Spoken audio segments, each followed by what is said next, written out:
Welcome to Hometown Banknotes, where economy, bank life, and hometown spirits meet. I am your host, Janice Spooner, a local banker and proud community advocate. On this show, we will share conversations that connect dollars to decisions and people to purpose. At NBT Financial Bank, we're rooted in community, growing your financial future, and this podcast brings that mission to life. Whether you're a business owner, a neighbor, or just curious about what makes our local economy tick, this is the space for you. Remember, at NBT Financial Bank, we're more than just your bank, we're your partner in progress. Welcome to Hometown Banknotes, the podcast where we talk about people, progress, and partnerships that are thriving and developing North Texas today. I'm Janice Spooner, your host and market president for NBT Financial Bank.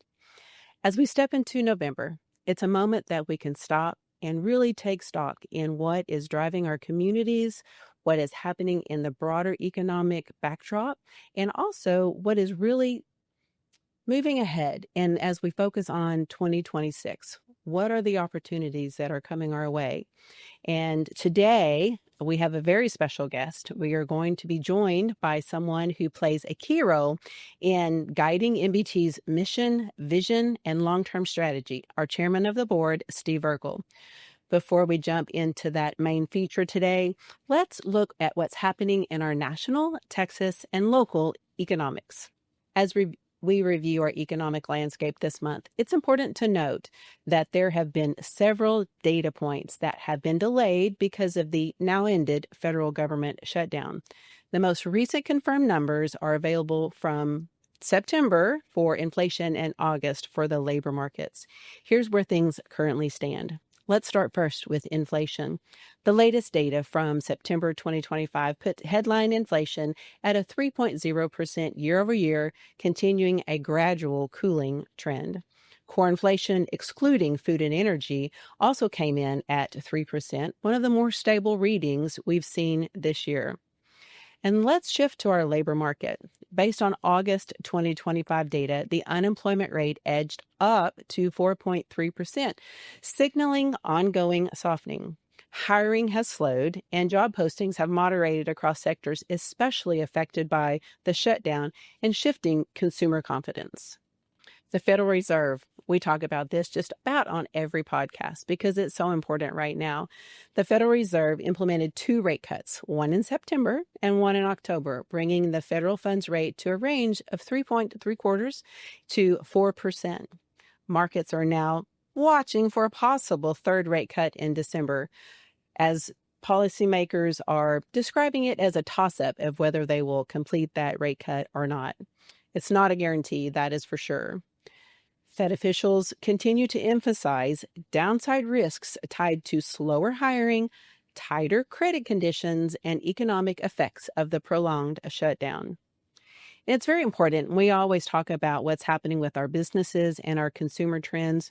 Treasury yields have fallen to their lowest level in nearly a year as markets anticipate a more accommodative policy stance. Consumer sentiment surveys reflect a decline, with households citing job security concerns and then the rising essential cost that so many people have been talking about these past months.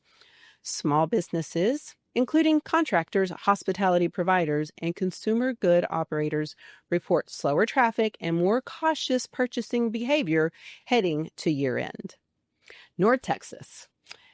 Well, we continue to outpace the nation in performing well relative to our job growth and our local entrepreneurs that are driving our economy.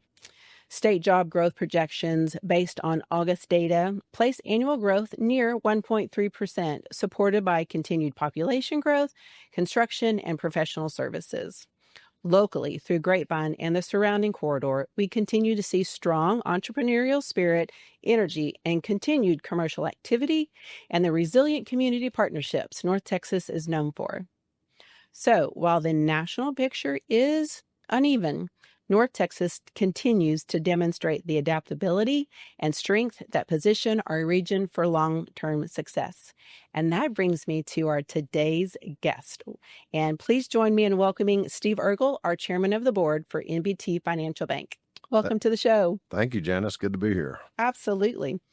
We are excited that you are here, and I think that on what is coming for the future of Grapevine and for the bank, you play a key role in that. But first, I want you to tell everyone who you are and what you do. Well, my name is Steve Eargle. I'm chairman of the board of NBT Financial Bank. I help guide the direction of the bank along with all the board of directors. Wade Donnell is our president and CEO, and he runs the day-to-day operations. We are about a $600 million bank. We have locations in Azle, Hurst, Willow Park, Grapevine, it's coming soon to Camp Bowie, and Burleson, and Fort Worth, obviously. We're super excited of where we are in the market, and we are growing and looking to continue to grow to be Fort Worth's premier middle market bank in the next 5 to 6 years. That's awesome. So excited.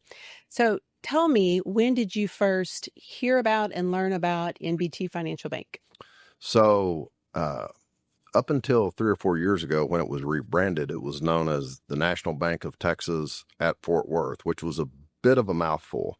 My business partner and I first invested in the bank in 2009 when the bank was building its Azle branch. We have a title office out there, so we invested in 2009 when that branch opened, and quite frankly, we didn't pay that much attention to the investment for 7 or 8 years. But over time, it grew. We added to the investment to the point where one day we woke up in 2016 and said, we're pretty good shareholders here. One of us probably ought to get on the board. And so I got on the board in 2017 and on the executive committee in 2019 and was elected chairman of the board in 2021. So I've served in that role for 4 years now. Well, and I think I can speak for the entire bank. You've led with great leadership and direction. From your legal expertise, how does that help you in being chairman of the board? Yeah, so a little bit about my background. I went to law school at the University of Texas, and I began practicing law in Fort Worth, downtown Fort Worth, in 1990 with the firm Law Snakert and Gamble. Most of my practice was in oil and gas. I'm board certified in oil, gas, and mineral law. Also did a fair amount of real estate and probate, those sorts of things. So a lot of transactional law, not much criminal law and not much litigation, but a lot of transactional law. So, I'd represented banks. I had, engaged with them pretty frequently.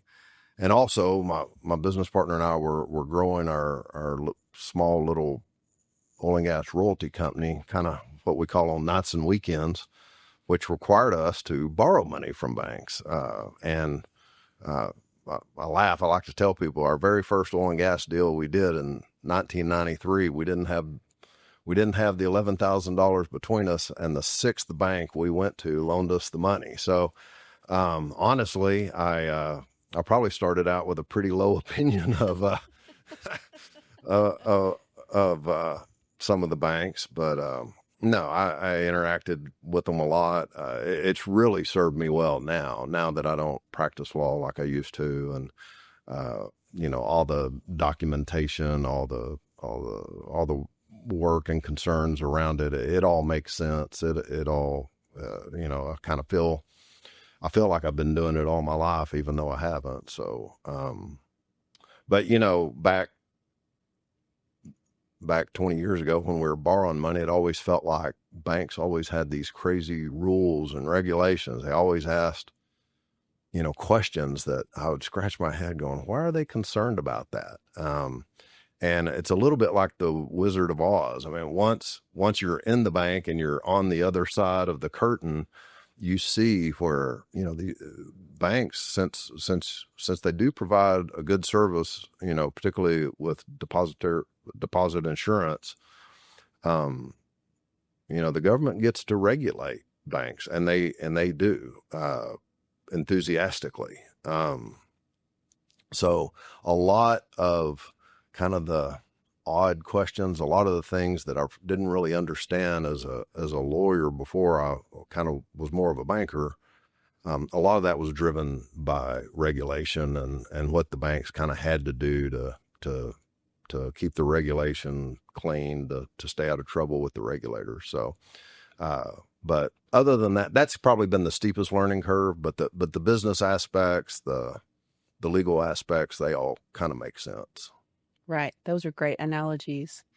As far as your involvement, having now been here several years, I believe NBT Financial Bank is rooted in heritage and thriving in tomorrow and bringing innovation. Do you have opportunity or a vision for what it may look like for banking with us in the future? Yeah. So just to go back, this bank was founded in 1973 at Northeast 28th Street and I-35 in North Fort Worth. And so the roots of this bank are strong. We would a lot of times use the house analogy in that, the structure of the bank was very sound. We had good foundation, good 2x4s. We just needed to kind of come in and remodel a little bit. I think 30, 40 years ago, this bank was primarily a bond bank. They had a lot of depository customers, cashed a lot of checks, things that, my son and daughter, I'm not even sure have ever written a check. So we made the commitment 5 or 6 years ago to really modernize. And, people ask me all the time, where's your closest branch? And I always reach over and I grab my phone and I say, it's right here. It's on your phone. So we've invested heavily in things like the NBT app. To me, it's the great equalizer. It's our app. I still bank with some of the larger banks, just to kind of keep tabs on things and because we do have some different specialized needs in oil and gas. But our app is as good as any. All my accounts on there, you can deposit, you can transfer money, you've got Zelle, you've got access to Venmo, whatever. So all that's good. We've invested a lot of money in software for the bank and trying to keep that at the very cutting edge. I don't think any of the larger banks have any advantage over what we can do from a technological standpoint. Going forward, we will stay on the forefront of that. People ask me all the time, what about Bitcoin? Where are we going with that? And I'm not smart enough to know where we're going with that. We will continue to monitor it. If it becomes the standard and looks like the standard, then we can jump on it fast and we can go. So we monitor all those things. We don't really want to be the first bank out there doing those sorts of things, but we are nimble enough that we can adapt pretty quick to the changes as they come. That's great. It was really important to me that I could help my customers. And so before I changed and came over to NBT Financial Bank, I looked to make sure, because I have customers all over the Metroplex and the state of Texas. And it's important to know for me as an employee, but also for my customers, that you're right. It's in their purse or in their pocket because it's that phone. So thank you for being in just real sync with what the digital age is bringing and how it is important to our customers. Because from the very seasoned to the very young, they need to be able to have good, strong access to their accounts and their information. So thank you for that. Yeah, absolutely. And, obviously I'm here in Fort Worth, but my son is in law school in Columbia, South Carolina, and he has the app and he's had no problem spending money. He probably can't tell you how the depository aspect of the app works, but he can transfer that money. He can spend it just fine. And he's 1,000 miles away from home. So it is remarkable and sometimes a little scary what you can do with a few taps on your phone. But we do a really good job of monitoring that, managing that, helping our customers if they make a mistake, fix the mistake or prevent the mistake. So we will continue to invest heavily because everything about the bank, bank security, everything. You go back 20, 30 years, 100 years. The way people got to a bank was through the front door or with a weapon or whatever. Nowadays it's all digital. It's Yes. all through the internet or through the apps. That's just where we are. And it's not just banking, it's everything. So we really emphasize security first. We don't do it unless we think we can do it in a very secure manner. We know that everybody wants convenience, and everybody does want convenience, but they don't want to have problems. They don't want there to be problems with their account. They don't want the bad guys to steal their money. So we will continue to work to ensure security and then stay at the forefront of convenient banking. And that's the good thing about being the size we are. I mean, we can sit down at the board meeting and make a decision and do things that may take a larger organization months or years to do. We're able to do pretty quickly. So I love that. Well, That's awesome. Well, a lot of things are happening in and around our communities, and it is happening for NBT. So share a little bit of where, and you did a moment ago, where we've been, but most recently, the decision to expand into Grapevine. Sure. So, if you look at our footprint, we're in Fort Worth, and then the surrounding areas of, Azle, Burleson, Hurst, Willow Park out west. Willow Park is really just growing great guns. All of Parker County is, particularly the eastern half. And, if you've driven out there, there used to be prairie and countryside between Fort Worth and Weatherford. And I mean, you're hard pressed to find countryside between Fort Worth and Weatherford anymore. It has grown crazy. And that branch is right there off I-30. It's a huge success for us. We're really pleased with it. We've always loved Grapevine. We have the Hurst branch. We have terrific core customers up there and have for years, for decades. The opportunities up there, near the airport, along Main Street, and Grapevine's just always been such a dynamic community, along with South Lake, along with some of the others there along the Highway 114 corridor. And that's a great fishing hole for us. And we've got good customers up there that we've always taken good care of, and now we can take even better care of. And we will look to leverage that, to add customers, to add business. People in that community are, a lot of new people, but a lot of lifelong Texans. A lot of people understand community and community bank and want to do business transactions with people they know, people they can talk to. They can get someone on the phone very easily. So we're super excited about it. And you didn't ask, but likewise, Camp Bowie. Camp Bowie is kind of a simultaneous opening for us. So we hope to be in our new Camp Bowie branch by the first of the year. We're there between La Madeleine and Campese's. They're just west of where Camp Bowie goes southwest from I-30. And we're super excited about that.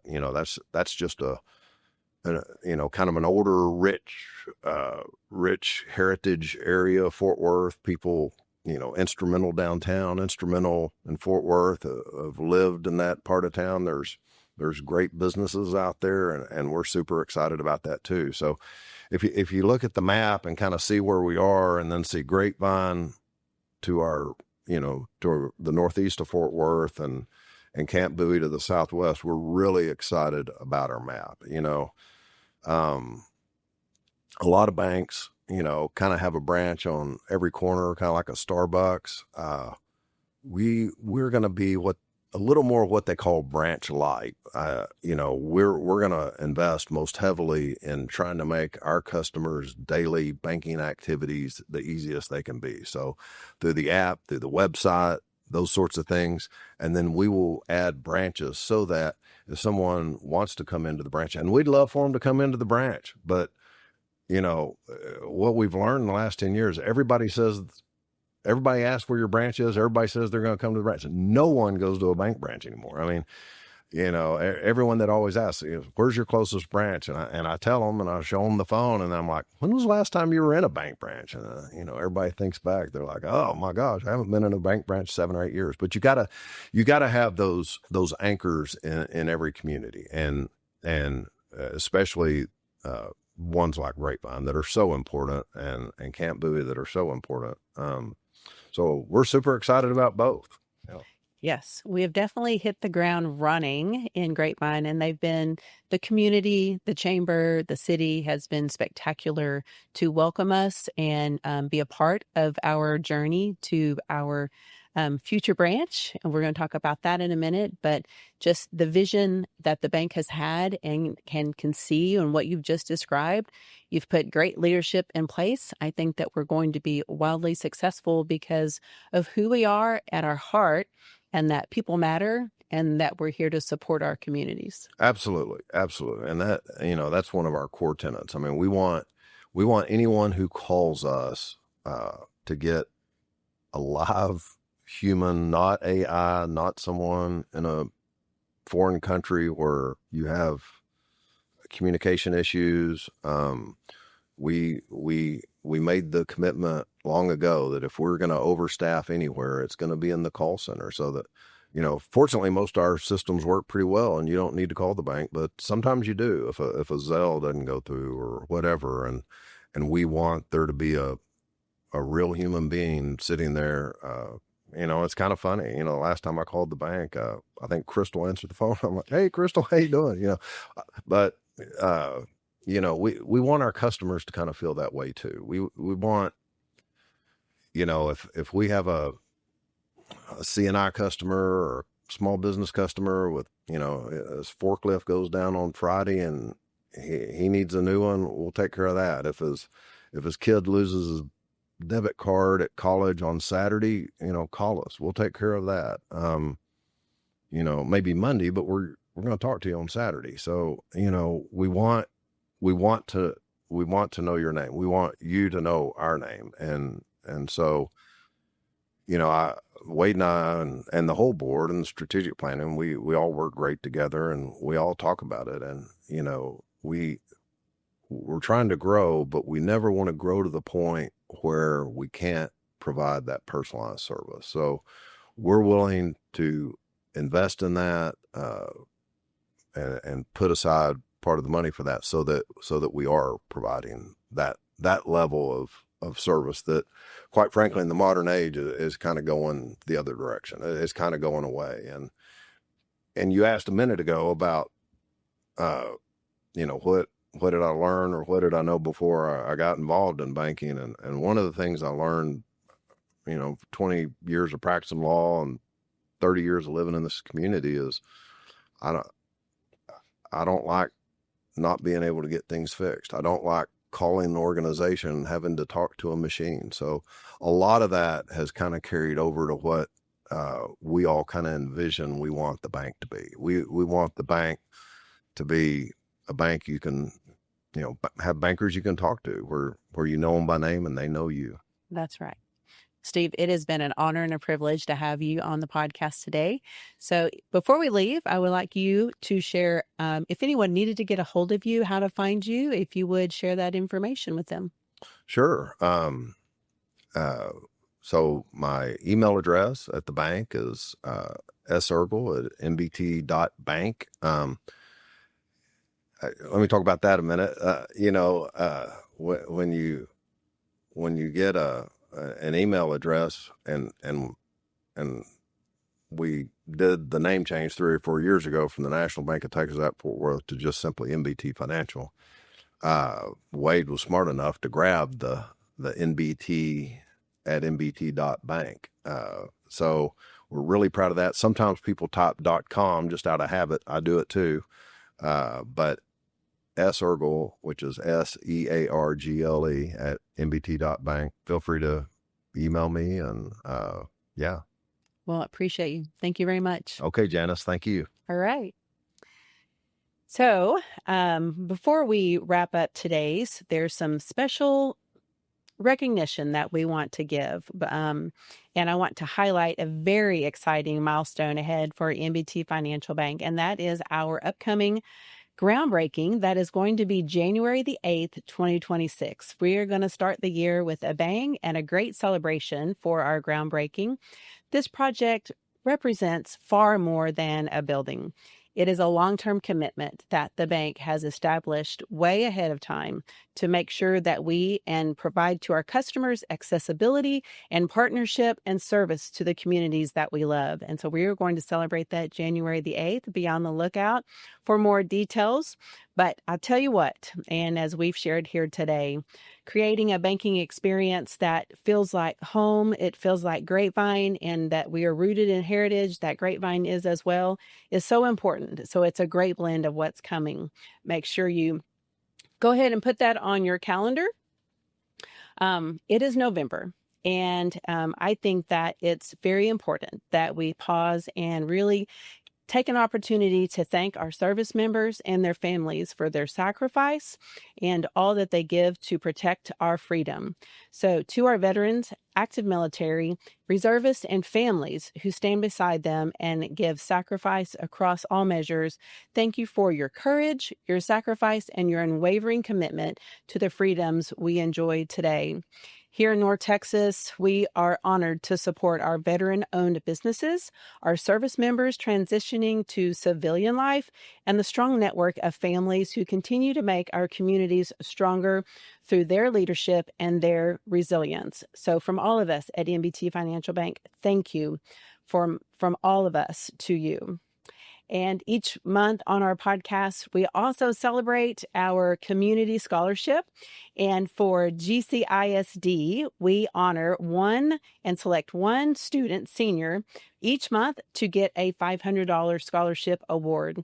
So check us out on nbt.bank and find out more details, or call me at my office. So as we head into Thanksgiving, I want to extend warm wishes, and to everyone listening, may your days and weeks ahead become just filled with family and hope and joy and the gratitude that we all experience. So thank you for joining me on the November edition of Hometown Banknotes. Your hometown bankers, rooted in heritage, thriving in tomorrow, and we're proud to serve the people who make North Texas extraordinary.